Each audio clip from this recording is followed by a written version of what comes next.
Premiering January 6, ABC's Women of the Movement is an engaging and timely response to a less noble movement, the growing backlash against an honest account of America's racist history.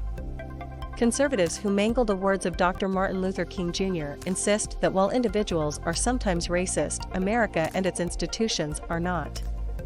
Women of the Movement's harrowing depiction of Emmett Till's 1955 lynching and its aftermath puts the lie to an enduring myth. Advertisement. These first 6 episodes represent the first installment in an anthology chronicling the civil rights movement from the perspective of women who fought on the front lines. As Mamie Till-Mobley, Tony Award winner Adrienne Warren confronts unspeakable tragedy with strength, grace, and resilience. The first episode, Mother and Son, opens with a teenage Mamie Till struggling to give birth to her only child, Emmett. The callous white hospital staff is dismissive of her pain, a racial bias that persists to this day. Showrunner Marissa Jo Cerar, The Handmaid's Tale, smartly establishes how the system was already set up against Emmett. Reviews pre-air Women of the Movement B Women of the Movement created by Marissa Jo Cerar, based on Devery S. Anderson's Emmett Till, the murder that shocked the world and propelled the civil rights movement, starring Adrienne Warren, Glenn Turman, Ray Fisher, Tanya Pinkins, Cedric Joe, Joshua Caleb Johnson. Premieres Thursday, January 6 at 8 p.m. on ABC. 2 episodes will air each week through January 20. Format hour-long historical drama. Complete first season watched 4. Review. Emmett's father is not in the picture, but Mamie is not alone. She has her mother Alma, Tanya Pinkins, and soon her future husband Gene Mobley, Ray Fisher, who's a gentle, reliable presence in Mamie's life. They are a normal, happy family, but they live under the weight of an unspoken oppression. It is whiteness that they must fear and not just the threat of random violence. Stepping out of line or violating petty codes of racial conduct could have disastrous repercussions. The rules of survival are like existing as prey among predators: never make eye contact and no sudden moves. The Tills are relatively safe in Chicago, which is hardly a post-racial utopia, but far preferable to the Jim Crow South. From our perspective, it seems illogical that Emmett's uncle Moses, Glenn Thurman, would invite him to spend the summer in Money, Mississippi, but the conservative Moses believes black people can avoid trouble if they don't look for trouble. Gene reminds Moses that black Southerners have been brutally attacked because they dared register to vote. This moment plays like a horror film, and you want to scream at the TV and beg Mamie not to let Emmett leave Chicago. She ultimately trusts that her uncle can keep Emmett safe. It's a tragic decision that haunts her for the rest of her life. G/O Media may get a commission. 20% off AirPods Pro. Adaptive EQ automatically tunes music to your ears. Active noise cancellation blocks outside noise, so you can immerse yourself in music. Buy for $200 at Target. Women of the Movement does a great job showing us the heaven inside the hell of 1950s Mississippi. The South is as close to home as the descendants of enslaved Africans can remember.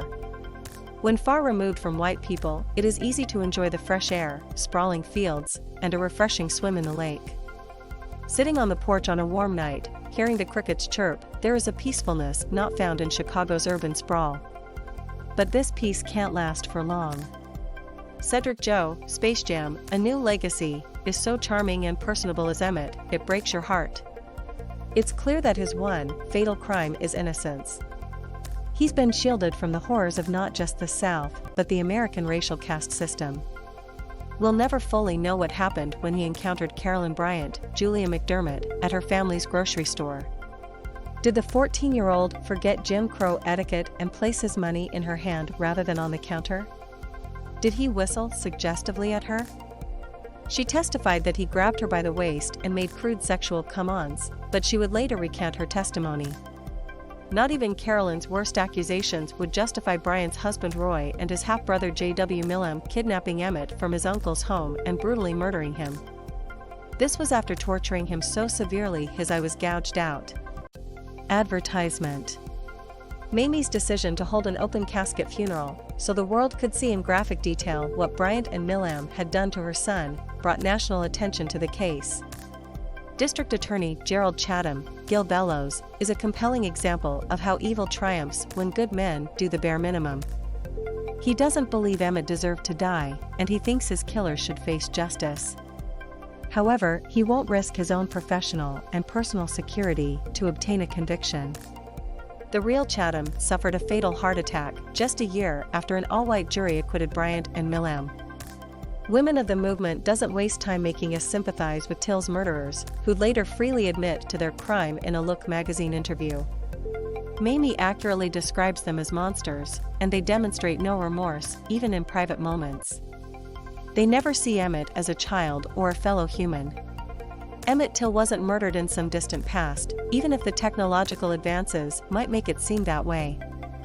He could still be with us today, but instead, he's come to personify lost Black youth. Advertisement. Unfortunately, while the series is billed as Mamie's story in its first season, the conventional narrative structure sidelines her for a good chunk of it. The series could have benefited from starting with Mamie's work as a civil rights activist and revisited Emmett's murder and his killer's sham trial in flashback. Those were, after all, events Mamie likely never forgot or moved past. They fueled her journey. As it stands, this core part of Mamie's life, which inspired so many, feels like a rushed epilogue. Women of the Movement soberly reminds us that far too many Black mothers today, including Sabrina Fulton, Geneva Reedveal, Wanda Cooper-Jones, and Representative Lucy McBath, must still follow Mamie's path. Sometimes justice is achieved, but often it's still denied, and in every instance, a child is lost forever.